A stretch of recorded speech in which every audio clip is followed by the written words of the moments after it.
Hi, this is John Smith with ExtraHop Networks, and today I'd like to talk a little bit about our segmentation auditing bundle that we've kind of set up on the solutions architecture team. This bundle has two functions. The first function is to allow you to declare the expected authorized traffic within a certain set of your critical infrastructure. For this example today, we're going to talk about a fictitious PCI network. So I'll show you the trigger real quick. So let's have a look at the whitelisting here. Here's our segmentation target trigger. And in here, what we're doing is we are going to declare the segment. This will be in your bundle as a template. We're going to declare the segment here. In this case, we're going to put PCI. We're going to list all of the protocols that we expect to see within this environment. We're also going to whitelist the specific CIDR blocks that we expect to see. And the third thing that we're going to whitelist are the CIDR block combos, right? CIDR block protocol combos right here is the actual variable for it. And what that is, I can give you an example of that here. You'll see some CIFS traffic. This is my Active Directory environment. So I don't necessarily want to whitelist CIFS because let's say this is an e-commerce portion or a VDI section, and I want to limit the, I don't want to totally list CIFS because if there's a ransomware attack, I want to be able to see it and report on it. So let's say we've got an e-commerce or a database server where you should have some limited CIFS activity. But obviously the way we get our policies from Active Directory is from the CIFS sysvol share. So I know I'm going to have access on this particular CIDR block for CIFS because that's my AD segment. And so I'm going to go ahead and whitelist CIFS traffic on the Active Directory segment, but I do want to be reported if there's any other CIFS traffic outside of the Active Directory portion. And then I basically whitelist that, so I drop any communications that are expected. And so the idea here, again, is twofold. One, we want to alert you of any unauthorized traffic that you see. And secondly, we want to position you to be able to take back some of your network. And what I mean by that is, there's a combination of staff shortage, and workloads that the incumbent operations teams have today. Couple that with the kind of sprawl that we get with virtualization and containerization. And sometimes getting a handle on who's talking to who can be very difficult. And a lot of bad actors kind of depend on that entropy so that they can kind of operate, in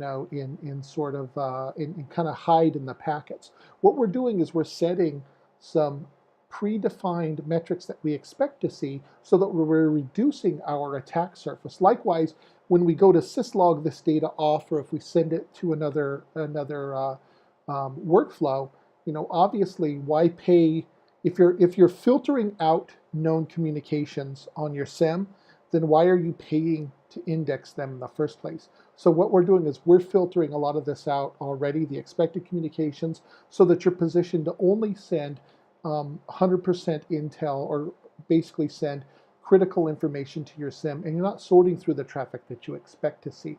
So basically, we've defined our parameters, and we're setting it so that we can look at server protocol violations as well as client protocol violations. So if we look here, here's our dashboard that we create, and so this is a fictitious environment that I've created some data for. And what we have here is the environment. You may have more than one environment that you're auditing, and so these are the violations by segment. Here are the unauthorized protocols that we've observed. Here we have the unauthorized server activity. That means if a laptop in the mailroom starts an SSH session with your Epic cache server, or if somebody runs an ad hoc query against your production database from a CIDR block you don't recognize, that's certainly something we can alert on. And also we have our unauthorized client activity. If you remember the target breach where some data was FTP'd to a Russian website, that's where we can provide that visibility. And if you see here, you'll see that there's some SSH activity, there's some RPCAP activity, and of course this, if you're in security, you'll recognize that 9091. That's probably a Tor port. We've also created a kind of a rate so that you can see how often we're getting these alerts. And we've got a ticker here where you can see what the role is and basically what the entire transaction was. And so you have sometimes your PCI environment will have the role of a client where PCI systems that you're trying to audit are engaging in client activity, and then you'll have unauthorized server activity. So we've predefined those activities, and if you remember, SSH wasn't one of those allowed activities. And so what I've also configured, I'll open the trigger up one more time, is a Slack function. So here I've declared a Slack function so that, let's say I have my fictitious virtual security team, my virtual SOC, made up of professionals around the world, and I have a Slack channel where, let's say I could name this channel, instead of digital surveillance, PCI. And maybe it's a channel that both me and the system owner or the group that I'm trying to protect, maybe the PCI group and myself are monitoring this Slack channel so that we can see when there's any unauthorized activity. So here you'll see we've got a link to a URL that can take us directly to our search appliance, and immediately we get a list of all of the unauthorized activity as the server role. I can immediately export this to Excel, send it off to the system owner and say, hey, what the hell is going on? Are these authorized traffic? And you'll notice within the dashboard itself, we actually tell you either whitelist it or suppress it. But one way or another, the first step in distilling and simplifying security is to start positioning people to see who's talking to who. And that's what we're trying to do here. So these are communications that are outside of what we understand to be legitimate traffic for the PCI segment. So if I come back here, just to show you how fast we can react, I'm going to go ahead and shrink this a little bit, and I'm going to come over to a pair of shell sessions here. So this is the actual PCI server that I've declared as part of my PCI environment. And so if you'll notice in the trigger itself, let me bring that up here, SSH is not an approved protocol.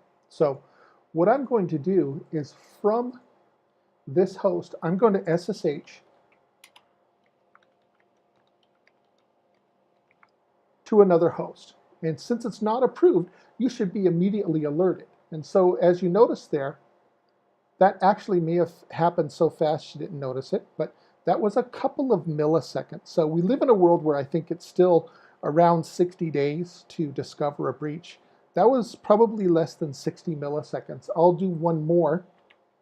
I'll go to 188 here, and if you pay attention to this and the Slack channel, that's almost instantaneous, and that includes the internet connection going out through the internet. If you've got some sort of alerting system on your own switched infrastructure, it'll actually operate even faster than that. The point is that if you have a workflow or an orchestration or an automation tool like Cisco Tetration, something like that, or Splunk or Logarithm has some actual workflows, as well as ServiceNow. We operate pretty well with ServiceNow as well. So in fact, we're ServiceNow, we've got our ServiceNow certification, we're an official partner. So we can actually react within a few milliseconds, right? And so that makes your orchestration that much more effective. Likewise, if both the system owner and the security team are on this channel together, they can say, you know, hey, what the hell is this traffic? You know, and they can say, and then you get a response, oh yeah, that's legitimate traffic, or oh, we don't know, we are not aware of this traffic. Let's start our CSRT process. But this positions your security team to begin the incident response process within a few seconds. So what we saw there was an instance of a client, there you see the role as a client. So we saw some unauthorized client activity. Likewise, from my Kafka system, I'm going to go ahead and I'm just going to telnet over port 3000. I did an Nmap earlier. I saw that port was open. So obviously port 3000 was also not one of our approved ports. So when we have unauthorized server activity, and there you see we have some unauthorized server activity on port 3000. This other traffic is actually the SSH tunnel that we have. But there, so you see the role is as a server, This is the PCI device as a server, and here we have the client that's actually trying to get to it. And so now you can say,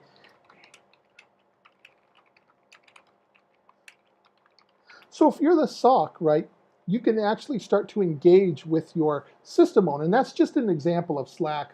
Other options, again, we can integrate with your SIEM. Cisco Tetration is going to be very successful in sort of enabling these policies. So we can integrate with the Tetration policy engine, so that if you're running ACI, we can put an IP in the address in the penalty box, or shut it down, or just block that traffic, right, and enforce those flows. And so that's what we're trying to demonstrate here, is the ability to actually, first, the ability to pivot and react. Secondly, the ability to be alerted about what traffic is actually traversing. And like I said, thirdly, if we go back to our dashboard here, we can actually get a chance to regain or get control of what actually is who's actually talking to who on your network. So if we go to our segmentation audit dashboard again, we should start to see there, we see some of that. We see the SSH traffic. We also see the 3,000, the unauthorized server traffic.